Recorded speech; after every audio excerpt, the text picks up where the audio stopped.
भारतीय उद्योगपति गौतम अडानी की कंपनी को लेकर एक और आरोप लगा और मामले ने सियासी तूल पकड़ लिया। विपक्ष ने इसे लेकर एक बार फिर से पीएम मोदी और बीजेपी को घेरा, तो बीजेपी ने इसे लेकर कांग्रेस को ही आरोपों के कटघरे में खड़ा कर दिया। ये पूरा विवाद क्या है और कैसी हो रही है इस पर सियासत, ये रिपोर्ट बताएगी।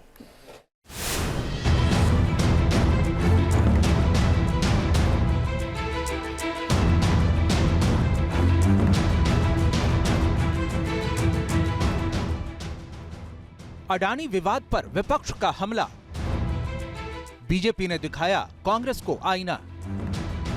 अडानी विवाद पर सियासी बवाल तेज हो गया है। विपक्ष इसे लेकर पीएम मोदी और बीजेपी पर हमलावर है, तो बीजेपी ने भी कांग्रेस को आईना दिखाने की कोशिश की है।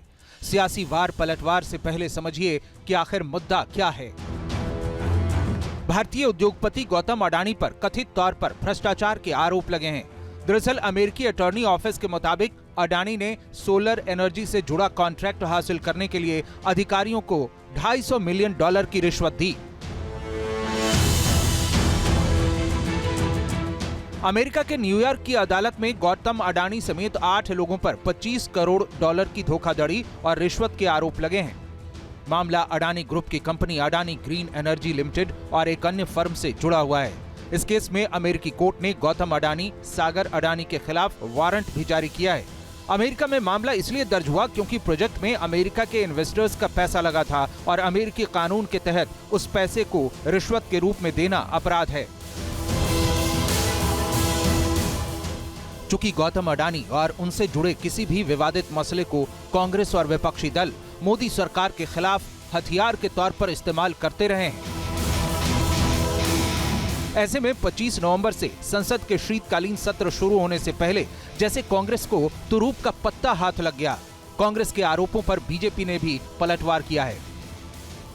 जो भी इस मामले में इन्वॉल्व है उस पर कार्रवाई होनी चाहिए, चाहे वो कहीं का भी हो, कोई भी हो। मोदी जी ने एक नारा दिया, एक हैं तो सेफ हैं।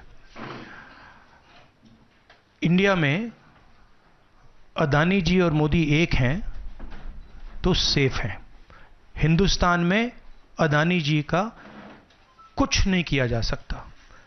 मौत के सौदागर से तुम नीच हो, पाकिस्तान में जाकर मोदी को समाप्त करना है, से चौकीदार चोर है तक, ऐसे 100 गालियां मैं गिनवा सकता हूं जहां आपने कहा कि मोदी की क्रेडिबिलिटी खत्म हो गई है और मोदी के इमेज पर डेंट पड़ गया है।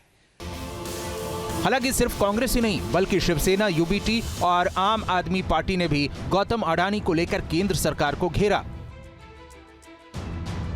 ये देश के लिए, मोदी जी के लिए, पूरे बीजेपी के लिए शर्म की बात है। अडानी की वजह से मोदी जी ने इस देश को एक धब्बा लगाया है। सब कुछ खरीद लेंगे, सब कुछ बेच देंगे। महाराष्ट्र में धारावी से लेकर एयरपोर्ट तक सब कुछ अडानी को बेच दिया। लगभग $265 मिलियन की रिश्वत अडानी ने खिलाई है अमेरिका के अंदर कॉन्ट्रैक्ट पाने के लिए, ठेका पाने के लिए। बहुत ही गंभीर मामला है। भारत के प्रधानमंत्री को सामने आकर इसका जवाब देना चाहिए। सियासी आरोप प्रत्यारोपों के बीच अडानी ग्रुप की कंपनी अडानी एंटरप्राइजेज की ओर से ग्रुप की कंपनी पर लगाए गए आरोपों का खंडन किया गया है। ग्रुप ने कहा है अडानी ग्रीन के डायरेक्टर्स के खिलाफ लगाए गए आरोप तथ्यहीन हैं और इन्हें नकारा जा रहा है। यूएस डिपार्टमेंट ऑफ जस्टिस ने खुद कहा है कि अभियोग में लगाए गए आरोप केवल आरोप हैं और अभियुक्तों को तब तक निर्दोष माना जाता है जब तक कि उन्हें दोषी साबित नहीं कर दिया जाता।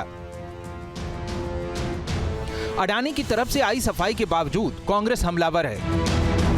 कांग्रेस ने हिंडनबर्ग रिपोर्ट के वक्त का हवाला देते हुए 2023 में की गई जेपीसी की जांच की मांग दोहराई।